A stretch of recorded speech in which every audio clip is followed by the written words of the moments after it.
Hello everyone, this is just a quick video to talk about the metric system. And the first thing we're going to talk about with the metric system is what we are measuring when we are using the metric system. And very broadly, the thing that we are measuring is matter. So what is our definition for matter? So matter is anything that has mass and takes up space.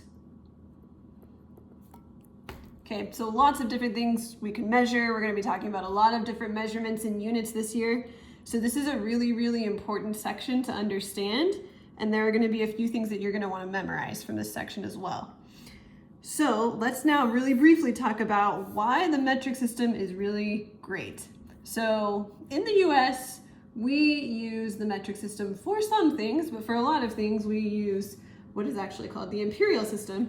So I really like this little graphic that shows kind of a comparison of the US or imperial system and the metric system.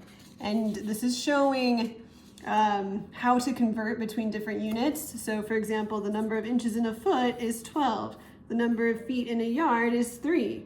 The number of yards in a mile is 1,760. This is not a very convenient or logical system.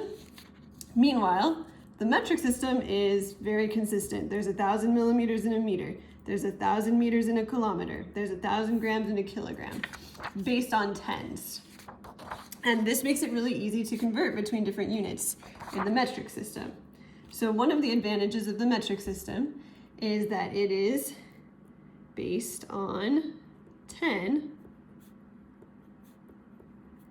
which makes it easy to convert between units.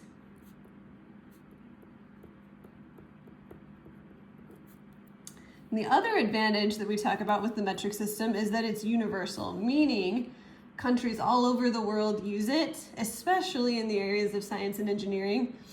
Even in the United States, scientists and engineers use the metric system. We don't generally use pounds or inches for scientific studies. So, an advantage of the metric system is that it is universal. Okay, so I want to take a pause here and look at the key skill for this section. This is what you need to be able to do once we've gone through these notes and you've practiced and done the homework. You need to memorize the metric prefixes. There are a lot more, but the only ones you need to know are centi and milli and kilo. So you need to know, for example, how many centimeters are in a meter, or how many milligrams are in a gram, or how many liters are in a kiloliter. And then you need to know the units that are used for each type of measurement. So we're going to go over those things right now. Let's talk about what different things we measure and what units we use to measure them. So in chemistry, we will be measuring mass, length, volume, temperature,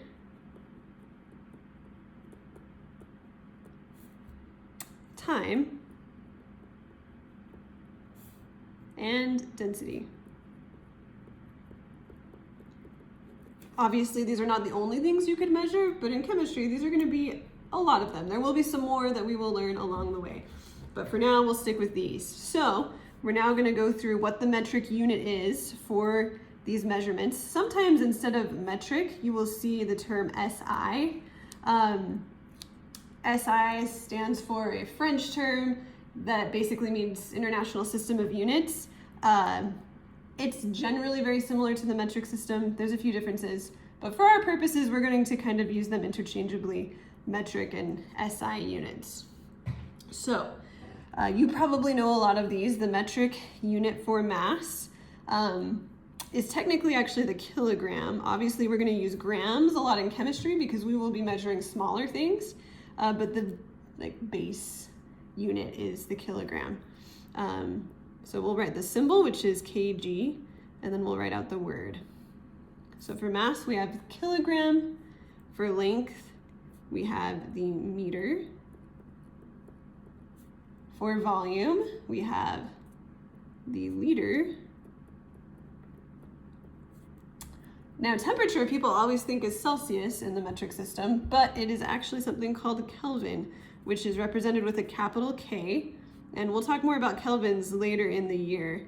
But it is a temperature system where 0 is the lowest possible temperature in the universe, which is called absolute zero. Time is measured in seconds. And then density is what we call a compound unit. It has a couple of units in it, and there's several different sets of units for density. We will be using mostly grams per milliliter, or sometimes grams per centimeter cubed. Okay, hopefully that was mostly a review for you. You already knew about those units, but here they are so we can all be on the same page. Okay, now this next part is very, very important. We're going to be referring back to this throughout the year. I told you earlier that you need to know these prefixes, centi, milli, and kilo. And these are prefixes that can be applied to any of these base units. So we can have centimeters, centiliters, centigrams. And you need to know that centi means 100. And an easy way to remember that is if you think of century, the word century, that means 100 years. So it makes sense that centi would mean 100. So you need to know, for example, in 1 meter, there are 100 centimeters. We abbreviate centimeters cm. In 1 gram, there are 100 centigrams. And in 1 liter, there are 100 centiliters. Milli means 1,000. And the way you can remember this is the word millennium. So millennium is 1,000 years. So it makes sense that milli would be 1,000. So 1 meter is 1,000 millimeters. 1 gram is 1,000 milligrams, and 1 liter is 1,000 milliliters. Okay, the last prefix you need to know is kilo, and kilo is bigger than the base unit. So if we have a kilometer, that's bigger than a meter. So it means 1,000, but it's 1,000 times bigger, whereas milli is 1,000 times smaller. So a millimeter is 1,000 times smaller than a meter. A kilometer or kilometer is 1,000 times bigger than a meter. So there would be 1,000 meters in 1 kilometer, 1,000 grams in 1 kilogram, and 1,000 liters in 1 kiloliter. All right, so the equalities in this table, you need to memorize them. And it should be pretty easy because there's a clear pattern here. Centi means 100, so 1 meter is 100 centimeters, 1 gram is 100 centigrams. That shouldn't be too hard to memorize. I'm gonna put a star here and say memorize. My suggestion would be to get out another piece of paper, cover up what we just did, and see if you can write out how many centimeters are in a meter, how many centigrams are in a gram, how many millimeters are in a meter. I know that we can look up a lot of things on Google in this day and age, but it is really, really helpful to have just a few basic facts in chemistry memorized. And this table is one of them. So highly recommend that you memorize that. Okay, now we're gonna move on to converting between these different units. So to do this, we are gonna use sort of like a little number line that I've created right here. We're gonna label some of these tick marks. So the middle one, the fourth one over from the left, that's right in the middle, that is going to represent our base unit. And by base unit, I mean a unit without a prefix. So it could be grams, it could be liters, it could be meters. That's our base unit. And then we're gonna add some of those prefixes that we just learned up above. So for example, we're gonna add centi. We're gonna skip a line right here. Centi goes right here. And milli goes right here. There is another prefix that we're not really gonna use that goes right here. If you're curious, it is deci. So for example, there are 10 decigrams in a gram, but we won't really be using that very much. So you can ignore that one. Kilo is gonna be all the way over here at the end. Again, there are a few other units that go right here. I'm just gonna leave these blank. We're not going to use them. So we're not gonna label them just because that will create more confusion than is necessary. Now we can use this line to convert between different units. So let's look at an example here. This wants us to convert 550 centimeters to meters. So we can use this line right here to do this conversion. If we go and find centimeters, we see that it's right here on our line, and we're trying to get from centimeters to meters. Meters is our base unit. It does not have a prefix. So we need to go 2 places to the left. The way this number line works is if you are moving to the left, if you're trying to convert to a unit that is further to the left than the one you're starting with, you are going to move the decimal to the left. So we're going to draw an arrow right here that says move decimal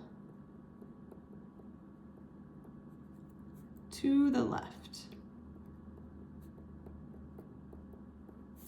And then if we're going the other direction, we're going to move the decimal to the right.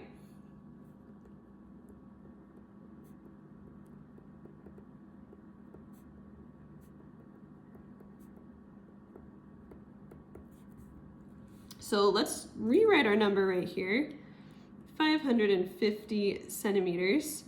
We know we need to move the decimal 2 places to the left. It doesn't look like there's a decimal written. Any number that doesn't have a decimal written has an assumed decimal point right here at the end of the number. So we're gonna assume there's a decimal point right here. We're gonna move it 2 to the left, 1, 2, put a little arrow there. So that means that 550 centimeters is 5.5 meters. Okay, let's try another one. We are going to convert 0.79 grams to milligrams. So we want to find grams on our line. It's a base unit, it's right here. We're trying to get to milligrams, so we're trying to get to the milli mark, which means we need to move the decimal 1, 2, 3 places to the right. So let's rewrite our number. So we'll write 0.79, and then we're going to move our decimal 1, 2, and 3. So it looks like we just moved it from an empty space to another empty space. What we can do right there is add a 0. So this is going to become 790 milligrams.